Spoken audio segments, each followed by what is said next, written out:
A sublime insensibilidade da natureza. Extraído do jornal London Telegraph de 13 de fevereiro de 2002. Milhões de borboletas mortas em tempestade atípica por Ronald Shannon na cidade do México.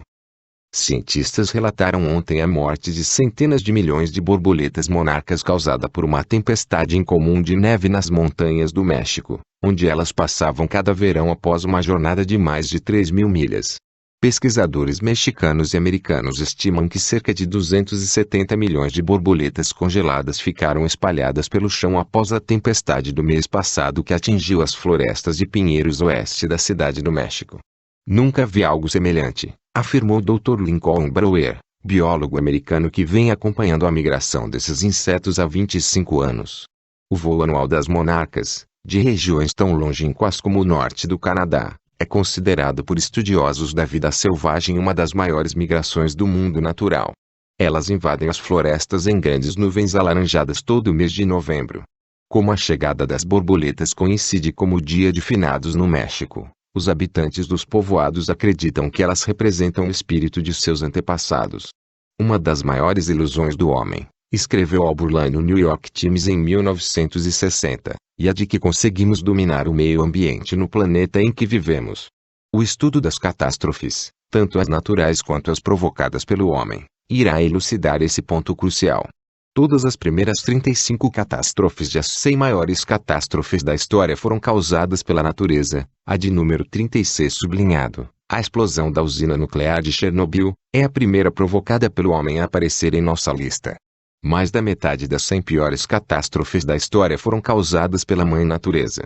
E aquelas produzidas exclusivamente pelo homem e que completam a lista, aqueles acidentes do empenho humano que resultaram em morte e destruição, são obscurecidas quando comparadas à destruição e morte causadas pela própria natureza. A fome e as epidemias dominam as 20 primeiras ocorrências, acompanhadas de episódios de inundação e uma ou duas tempestades. E as disparidades são impressionantes. O pior acidente ferroviário de todos os tempos, número sublinhado 57 sublinhado, em Bihar, Índia, em 1981, causou a morte de 800 pessoas. A pior epidemia de todos os tempos, número sublinhado 1 sublinhado, a peste negra, ceifou a vida de 75 milhões. O pior desastre marítimo de todos os tempos, número sublinhado 48 sublinhado, a explosão do navio Mont Blanc, resultou na morte de 1.635 passageiros. O pior surto de fome, número sublinhado 4 sublinhado, na China, em 1876, matou 13 milhões de pessoas. O pior desastre aéreo de todos os tempos, número sublinhado 62 sublinhado, a colisão de dois aviões de passageiros segundos após a decolagem em Tenerife, resultou em 583 mortes. O pior terremoto, número sublinhado 14, na China, em 1556, matou 830 mil vidas. O estudo das catástrofes ao longo da história deixa muito claro o poder da natureza. Tínhamos uma verdadeira infinidade de situações aterradoras, das quais selecionamos as 100 maiores catástrofes. No entanto, a lista é subjetiva. Como não poderia ser? Para cada terremoto relatado neste livro, existem centenas de outros com um total igual ou superior de mortes. Para cada acidente de avião existem outras dezenas descritas em livros. Para cada surto de fome, temos outros incontáveis episódios, suficientes, na verdade, para preencher um livro. E, como é sempre o caso quando se trata de não ficção, um número cada vez maior de catástrofes está ocorrendo a cada dia. Acontece que um livro não é um site da web, constantemente atualizado, e, portanto, foi preciso que concluíssemos a nossa classificação. Foi-nos possível incluir detalhes a respeito da terrível colisão de trens no Egito em 2002, mas, no exato momento em que este livro chegar às suas mãos, é muito provável que algo mais terrível tenha ocorrido, algo que, sem dúvida, mereceria ser incluído. Para o momento, estas 100 catástrofes apresentam um painel bastante completo daquilo que pode acontecer de errado em nosso planeta. Esclarecemos ao leitor que, na maioria dos casos, quando confrontamos catástrofes de igual envergadura, procuramos considerar aquela que tivesse sido a pior em sua categoria ou, ainda, aquela com maior grau de impacto social, cultural ou científico. Um livro como As 100 Maiores Catástrofes da História pode fazer-nos apreciar verdadeiramente a vida. A Peste Negra. Europa. 1347 a 1351. 75 milhões de mortos. Quantos homens valentes, quantas senhoras virtuosas não tomaram o café da manhã com seus familiares e a ceia com seus ancestrais na outra vida? As condições das pessoas eram deploráveis de se ver. Elas adoeciam aos milhares diariamente, e morriam abandonadas e sem assistência. Muitos morriam pelas ruas, outros morriam em suas casas, fato que era percebido apenas pelo cheiro desagradável de seus corpos apodrecendo. Os campos santos das igrejas eram insuficientes para o enterro da imensa quantidade de corpos, que eram amontoados às centenas em enormes valas, como mercadorias no compartimento de um navio, e cobertas com uma fina camada de terra. Jonatã. O vilarejo de Jonatã era uma metrópole de cemitérios. Havia dúzias de pequenas construções alinhadas junto às estradas sem pavimentação de seu pequeno povoado na Inglaterra, e quem ocupava essas edificações eram os mortos. A peste havia dizimado o lugar com tal rapidez que famílias inteiras permaneciam insepultas sem que uma prece sequer tivesse sido dita para aqueles cadáveres. O fedor da cidade dos mortos alastrava-se por quilômetros nos campos. Jonatã ignorava o vento morno e fora de época e se movia vagarosamente pelas paredes laterais de sua pequena casa, apoiando-se com auxílio da mão esquerda à medida que avançava em direção ao poço no quintal. Era o quarto dia de sua doença, e restava-lhe menos de uma hora de vida. A cabeça de Jonatã latejava com uma dor lancinante que ele jamais sentira. Ele estava tão exausto que mal encontrava forças para se arrastar até o quintal a fim de urinar. Apesar de sua casa de um só cômodo estar impregnada de fezes, vômito e sangue de sua esposa e filhas falecidas, Jonatã não desejava sujar ainda mais a própria casa. A Bíblia falava das virtudes da limpeza, e Jonatã era um temente a Deus, um homem piedoso. Por isso ele se arrastara, passo a passo, até o buraco que sua família usava como latrina e, enquanto cambaleava, rezava para que não sucumbisse e morresse ali, do lado de fora, distante de sua família. Jonatã chegou ao buraco e permaneceu em pé por um momento, pendendo de um lado para outro devido à tontura e às dores. Quando se sentiu ereto o suficiente para continuar, afrouxou o laço das calças e retirou o pênis. Tomou o fôlego e, quando a urina começou a fluir, sentiu um dor lancinante que percorria a parte inferior de suas costas e ia até a virilha. Respirando com dificuldade, Jonatã olhou para baixo e viu que estava urinando um fluido vermelho escuro e espesso que ardia como fogo à medida que saía de seu corpo e rapidamente desaparecia nas profundezas da fossa. Na realidade, Jonatã sentia-se encorajado com a visão abjeta daquele fluido vermelho escuro. Ah, o veneno está deixando meu corpo, suspirou ele. Louvado seja Deus em sua glória. As últimas gotas que pingaram foram as que causaram mais dor. Ele guardou o pênis com cuidado e amarrou fracamente o laço. Virou-se, então, sentindo-se um pouco melhor, aliviado por ter urinado. Jonatã caminhou novamente em direção à casa e sentou-se junto à mesa de madeira em que ele e sua família haviam feito as refeições por quase 12 anos. Olhou para a cama num canto do cômodo e as lágrimas lhe vieram aos olhos quando viu os corpos sem vida de sua mulher, Sarah, e de suas duas filhas, Mariana. Sarah estava deitada de costas, com as filhas aninhadas em cada um dos braços. A pele delas estava escurecida, quase púrpura, e inchaços bulbosos se projetavam de seus pescoços. Estavam imersas numa poça de sujeira, e moscas zuniam sobre seus cadáveres. A peste negra havia chegado ao pequeno vilarejo de Jonatã havia 5 dias. Sarah e as meninas adoeceram imediatamente, e todas tiveram mortes torturadas num período de 3 dias.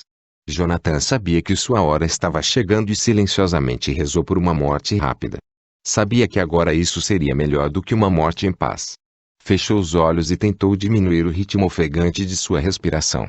Respirava com grande dificuldade, e sua dor de cabeça repentinamente piorou, turvando-lhe a visão. No instante seguinte ele deixou de enxergar, começou a vomitar e entrou em violenta convulsão. Caiu da cadeira, continuou a se sacudir e a se machucar, e, ainda assim, sentindo que a morte se aproximava, pensou em sua família. Ansiando por morrer ao lado da esposa e das filhas, tentou com todas as forças rastejar até a cama onde elas jaziam. Era tarde demais. A hemorragia fez com que os fluidos irrompessem de seu corpo. Seus momentos finais foram gastos num estado de agonia absorta. Quando o coração parou de bater, seu braço direito estendeu-se em direção à mulher e às filhas. O vilarejo de Jonathan estava morto. Um ano após a morte de Jonathan, um grupo de monges andarilhos entrou no vilarejo e encontrou muitas casas ocupadas apenas por esqueletos. O líder dos frades recitou orações pelas almas dos mortos na entrada da cidade e acenou com a cabeça para seus companheiros. Os monges arremessaram tochas acesas e aguardaram até que as chamas atingissem as casas antes de seguir em frente. Naquela noite, a quilômetros de distância do vilarejo de Jonathan, os monges podiam ver as colunas de fumaça negra elevando-se aos céus. Os anos dos ratos. Qual a diferença entre a epidemia e pandemia? Qual termo é o mais apropriado para descrever a peste negra? Nós só encontramos resposta na geografia. Epidemia é o irromper de uma doença que afeta uma região ou área geográfica específica. Por exemplo, um surto de tifo em Houston e em outras cidades do mesmo estado do Texas poderia ser considerado uma epidemia. Pandemia, por outro lado, é um surto que se alastra por uma área muito maior. Um surto de tifo que se espalhasse por todos os estados do Sudoeste seria uma pandemia, apesar de tal afirmação depender do grau de disseminação da doença. Nos dias de hoje, a AIDS configura uma pandemia porque existe em todos os países do globo.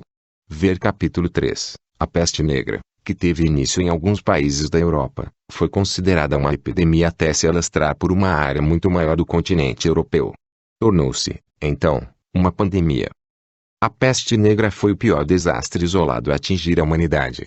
No período de 4 anos compreendido entre 1347 e 1350, ela aniquilou mais de 75 milhões de pessoas na Europa, ou seja, entre 1/3 e metade da população europeia. Algumas fontes citam a cifra mais conservadora de 25 milhões de mortos aproximadamente, mas é provável que o total de 75 milhões seja mais próximo ao número real, quando todas as mortes, contando-se também as mortes secundárias, devidas à invasão da praga sejam consideradas no cálculo. Por volta de dezembro de 1347, a peste negra havia iniciado seu ataque na Europa. Sua arma principal eram as pulgas.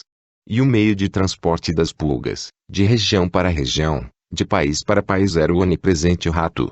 As pulgas escondiam-se nos pelos dos ratos e pulavam para o hóspede humano assim que tinham oportunidade.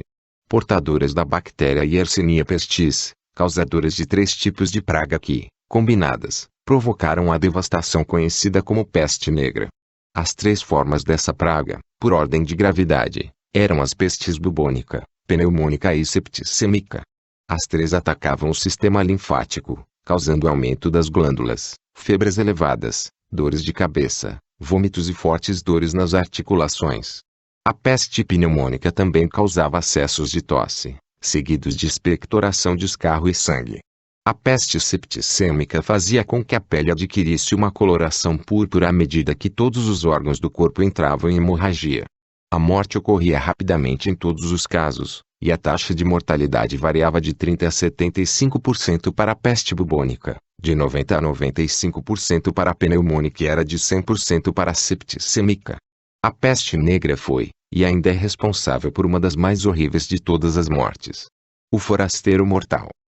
Os anos com maior índice de mortes pela peste negra foram de 1347 até o início de 1351. Em dezembro de 1347, ela havia atingido Constantinopla, as ilhas italianas de Sicília, Sardenha e Córcega, e Marsella, na França. 6 meses mais tarde, em junho de 1348, havia invadido toda a Grécia, toda a Itália, a maior parte da França, o terço leste da Espanha e partes do que é hoje a Iugoslávia, a Albânia, a Bósnia e Herzegovina e a Croácia. Em dezembro de 1348, um ano completo após seu surgimento na Europa, a peste negra atacou o restante da França e a maior parte da Áustria, bem como cruzou o Canal da Mancha em barcos e alastrou-se a sul por 1/3 do território inglês. 6 meses depois, em junho de 1349, 18 meses após o início, a peste negra havia atravessado a Suíça, a metade sul da Alemanha, a parte central da Inglaterra e toda a Áustria. Ao fim de 1349, 2 anos após o surto inicial, infiltrara-se na Irlanda, na maior parte da Escócia, nas regiões remanescentes da Inglaterra, na região central da Alemanha, na totalidade de Copenhague e cruzar o Mar do Norte para invadir o terço meridional da Noruega. Em junho de 1350, 30 meses após tornar-se pandêmica, já ocupara a maior parte da Noruega e o restante da Alemanha. No fim de 1351, 4 anos após seu surgimento, foi extinta após devastar toda a Suécia e o terço norte da Polônia. A peste negra teve um impacto significativo em todas as áreas da sociedade europeia, incluindo economia, criminalidade, agricultura, educação e viagens. Os sobreviventes com habilidades específicas, como carpinteiros, ferreiros e comerciantes, tornaram-se cruciais para o renascimento da Europa. Foram necessárias gerações, no entanto, para que o crescimento populacional pudesse atingir os índices do continente antes da praga.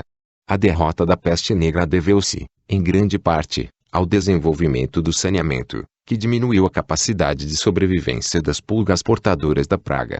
Alguns historiadores sugerem que o grande incêndio de Londres em 1666, capítulo 93, também contribuiu para a completa eliminação das pulgas contaminadas na Europa, apesar de que, nesse período, os surtos da praga já eram dispersos e pouco frequentes. Em todas as suas formas, no entanto, a praga não foi completamente eliminada. Surtos continuaram ocorrendo regularmente ao redor do mundo, incluindo os Estados Unidos. Um deles, em período consideravelmente recente, atingiu Los Angeles em 1924. Foi rapidamente controlado, mas mesmo assim causou a morte de 33 pessoas. Índia confirma surto de peste por Debjit Chakraborty. Foi confirmada oficialmente a suspeita de que a doença misteriosa que infectou muitos habitantes em diversas localidades de Machal Pradesh e Uttarakhand, na Índia, foi a peste pneumônica, informa a agência CNBC Índia. Cientistas do Instituto Nacional de Doenças Transmissíveis confirmaram na noite desta segunda-feira que amostras analisadas dos pacientes deram resultado positivo para Yersinia pestis, a bactéria que causa a peste. Até o momento, 4 mortes foram confirmadas, mas as autoridades disseram que a situação está sob controle e que o pior já passou. Aproximadamente 5.000 habitantes das áreas afetadas receberam antibióticos, e as localidades foram colocadas em quarentena.